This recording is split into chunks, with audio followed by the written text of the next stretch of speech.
Polish proverb, number 4. Kto pod kim dołki kopie, ten sam w nie wpada. Literal translation and English equivalent: he who digs a pit for others falls in himself. Please repeat after me. Kto pod? Kto pod kim? Kto pod kim dołki?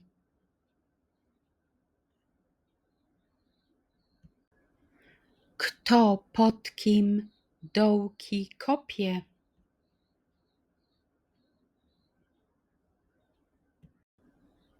Kto pod kim dołki kopie, ten?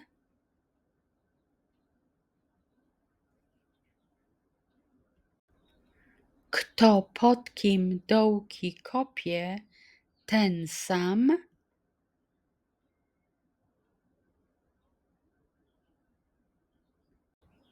Kto pod kim dołki kopie, ten sam w nie?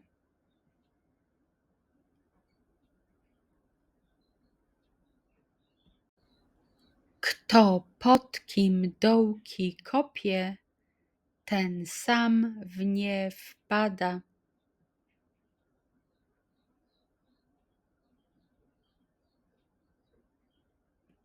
This old Polish proverb reminds us that even if we sometimes feel tempted, or even justified, to make someone else's life difficult, such actions may have poor consequences for us. That's all for today. See you later. Poland, you stay classy.